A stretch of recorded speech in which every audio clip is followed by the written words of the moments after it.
Republicans are kind of thankful for Biden and previously Barack Obama. I mean, it was Obama's presidency that gave us Trump the first time, and it's Joe Biden's presidency that made Donald Trump stronger than ever. So we just want to say thank you to Obama and to Biden. Human. Welcome back. Thanks for watching. It's been a few days since Trump's mega red tsunami, and I just wanted to take a moment to say that after my 15-year mission of trying to expose and discredit the Democrat Party state media, I think we can finally call it a success. Very exciting time. But make no mistake, they won't quit just because everyone sees them for the propagandists they are. They still have influence over way too many people, and they will use that over the next 4 years to peel away support from Donald Trump. So I won't be going anywhere, and neither will Scott Jennings, who I regret ever calling milquetoast. Do you think Biden was a key factor in Trump's victory? Of course. I mean, he's had an under 40% approval rating since August of 2021. The American people have been very unhappy with him. But on top of that, what I find particularly troubling is that all these Democrats who are now looking back on Biden and, oh, he shouldn't have run, he shouldn't have done this. These are the same people who were all too happy to go on television every day and tell us that Joe Biden was sharp as a tack, everything was fine, he was up to everything. And we now know there's huge amount of evidence that he wasn't, that he really was diminished, that he really wasn't up to the job, and yet they were pushing that campaign forward anyway. They finally dumped him after the debate when they couldn't hide it anymore. To me, the reckoning here is, when did everybody know Joe Biden was diminished? Why did they lie for so long? And are we going to get a full accounting of that? So I don't think Democrats have anyone to blame here but themselves. Joe Biden's going to go down in history as a pretty terrible president, I believe. And on top of that, if you're a Democrat and you think about how he ran his campaign the first time, I'm running to restore the soul of the nation, to rid us of Trump and Trumpism. Today, Donald Trump is stronger than he's ever been, more popular, and his agenda is ascendant in our politics. It is a complete and total political failure.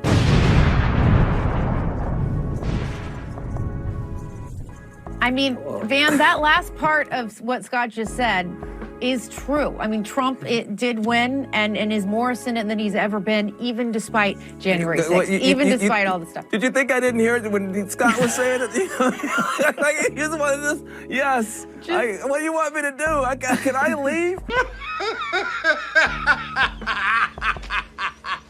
Let me quickly add what Scott Jennings couldn't, because he obviously works at CNN. Because it obviously wasn't just Democrats lying to the country about Joe Biden. It was also their media, who dutifully propagandized the country with that lie.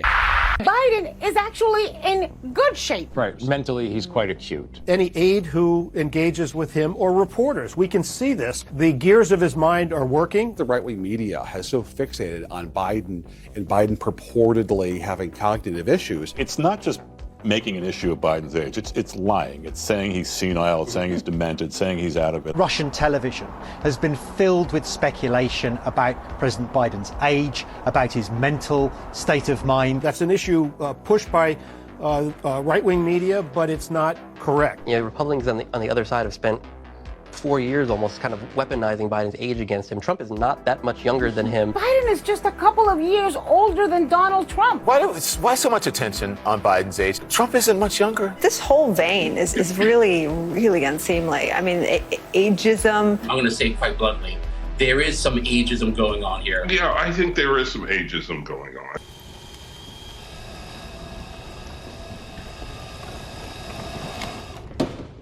How about no? They've lied about a lot of things, nearly everything. There needs to be a reckoning for that. And while I applaud everything Scott Jennings is saying here, he simply can't go far enough because, again, he works at CNN. Bottom line, don't ever forget that ABC, NBC, CBS, CNN, MSNBC, PBS, NPR, the New York Times, the Washington Post, and all the rest of them lied to you in order to protect Democrats from accountability and quite literally either imprison or murder their main opponent before an election. Republicans are kind of thankful for Biden and previously Barack Obama. I mean, it was Obama's presidency that gave us Trump the first time, and it's Joe Biden's presidency that made Donald Trump stronger than ever. So we just want to say thank you to Obama and to Biden.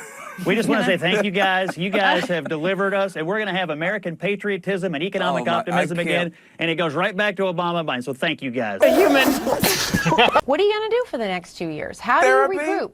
Therapy. We're all going to therapy. I don't know why are we here? Right now, they have everything. They got the Supreme Court, they got the Electoral College, they got the House, they got the Senate, they got the popular vote, and we're just sitting here with the dunce cap on.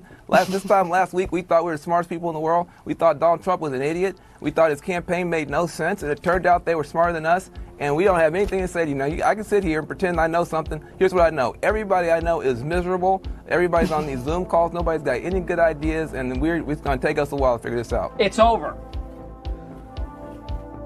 We are screwed. All right, folks, that's all I have for that one. I hope you enjoyed. Please hit that like button and subscribe. I do post on a regular basis, so keep checking back for more. Thanks a lot.